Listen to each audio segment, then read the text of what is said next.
కుటీర పరిశ్రమలతో సత్తా చాటుతున్నారు మహిళలు. గృహిణులు వారి సామర్థ్యం మేరకు వారి కాళ్లపై వాళ్ళు నిలబడుతూ 10 మందికి ఉపాధి కల్పిస్తున్నారు. ఈ కోవకే చెందుతారు విజయవాడకు చెందిన మహిళ. తన ఆర్థిక పరిస్థితులు అవరోధించడానికి చపాతీ మేకింగ్ యూనిట్ ని స్థాపించి తనతో పాటు మరికొంతమంది మహిళలకు ఉపాధి కల్పిస్తున్నారు. ట్రెండింగ్ గా మారిన చపాతీ యూనిట్లపై ఏబిఎన్ సిటీ లైట్స్ లో చూద్దాం.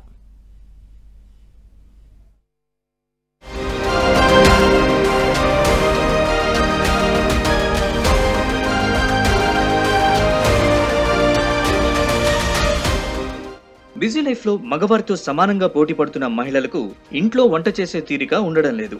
ఉదయం ఏదో మమ అనిపించినా అలసిపోయి సాయంత్రం ఇంటికొచ్చేసరికి వంట చేసుకునే అంత ఓపిక ఉండడం లేదు. దీంతో బయటి ఫుడ్ పై ఆధారపడుతున్నారు. ఇలాంటి వారిని దృష్టిలో పెట్టుకుని ఇంట్లోనే ఒక వ్యాపారం ప్రారంభించింది విజయవాడ సత్యనారాయణపురానికి చెందిన గృహిణి రమ. చపాతీ మేకింగ్ యూనిట్ స్థాపించి తనతో పాటు మరికొంతమందికి ఉపాధి కల్పిస్తున్నారు. ప్రతి మహిళ కూడా ఇంట్లోనే ఉండకుండా ఇలా ఏదైనా పెట్టుకొని మొదలుపెట్టి వ్యాపారం అనేది చేస్తే ప్రతి ఒక్కళ్ళు విజయం అనేది తప్పకుండా ఉంటుంది. కష్టం పడితే కష్టానికి తగ్గ ఫలితం అనేది ఉంటుంది. షాపులు వాళ్ళు తీసుకువెళ్తారు. కస్టమర్స్ అందరూ ఎక్కడెక్కడి నుంచో దూరాల నుంచి కూడా వచ్చి తీసుకువెళ్ళి బాగుందమ్మా అని చెప్తారు.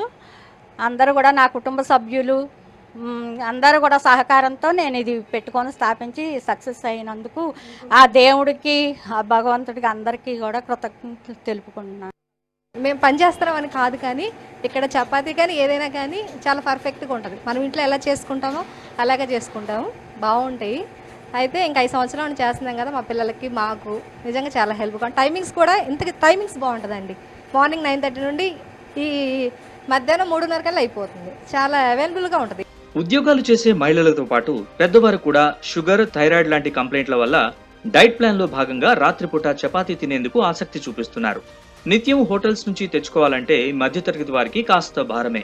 అంతేకాదు, హోటల్స్ లో ఉపయోగించే ఆయిల్స్ తో లేనిపోని అనారోగ్య సమస్యలు వచ్చే అవకాశం ఉంది. అయితే వారి యూనిట్లలో తయారయ్యే చపాతీలతో ఎలాంటి సైడ్ ఎఫెక్ట్స్ ఉండవంటోంది రమ. ఆయిల్ తో పని లేకుండా చపాతీలు, పరోటాలు, పుల్కాలు తయారు చేసి కృష్ణా జిల్లా వ్యాప్తంగా సరఫరా చేస్తున్నారు. చపాతీలు తయారు చేసే యంత్రాల్ని చెన్నై నుంచి తెప్పించామని, సుమారు 5 లక్షల రూపాయల పెట్టుబడితో చపాతీ మేకింగ్ యూనిట్ ని ప్రారంభించినట్లు తెలిపారు.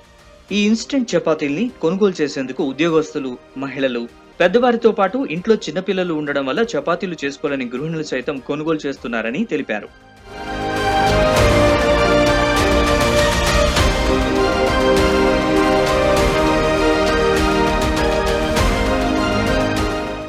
ఈ ఇన్స్టెంట్ చపాతీల్ని తయారు చేసేందుకు ఒక పెద్ద గ్రైండర్లో గోధుమ పిండి వేసి మిషన్ ద్వారా పిండి మొత్తం కలుపుతున్నారు. ఆ తర్వాత బాల్ కటింగ్ మిషన్ లో తయారైన చపాతీ ముద్దను వేస్తే చిన్న చిన్న ఉండలుగా తయారైపోతున్నాయి.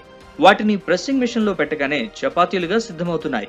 వేడివేడిగా సెమీ కుక్కర్ నుంచి వచ్చే చపాతీలని రోలింగ్ మిషన్ ద్వారా చల్లార్చి ప్యాకింగ్ చేస్తున్నారు. ధర కూడా అందుబాటులో ఉండడంతో వీటికి డిమాండ్ బాగా పెరిగింది. నేచురల్గా ఆడతా పాడతా చేసుకుంటాం ఉన్నవాళ్ళం, హ్యాపీగా ఉండిద్ది. మాకు ఈ జీవనోపాధి కలిగించినందుకు రమాదేవి గారికి థ్యాంక్స్ చెప్పుకుంటున్నాము. మహిళామణులు అనుకుంటే సాధించలేదంటూ ఏమీ లేదు. మగవారికి ధీటుగా ఇంట బయట వృత్తి, ఉద్యోగ, వ్యాపారాల్లో పోటీగా సంపాదిస్తున్నారు. రమని ఆదర్శప్రాయంగా తీసుకుని కుటీర పరిశ్రమలతో 10 మందికి ఉపాధి కల్పిస్తూ ఆదర్శప్రాయంగా ఉండాలని ఆశిద్దాం. అనుకున్నదే తడవు చపాతీ యూనిట్ని స్థాపించి 7 సంవత్సరాలుగా కూడా అందరికీ ఉపాధి కల్పిస్తూ చపాతీలన్నిటినీ కూడా రెడీమేడ్ చపాతీలు ఇక్కడ సేల్ చేస్తూ మార్కెట్లో డిస్ట్రిబ్యూట్ చేస్తూ తనదైన శైలిలో ముందుకు దూసుకుపోతుంది. కెమెరా పర్సన్ నిఖిల్తో లీలా, ఏబిఎన్ ఆంధ్రజ్యోతి, విజయవాడ.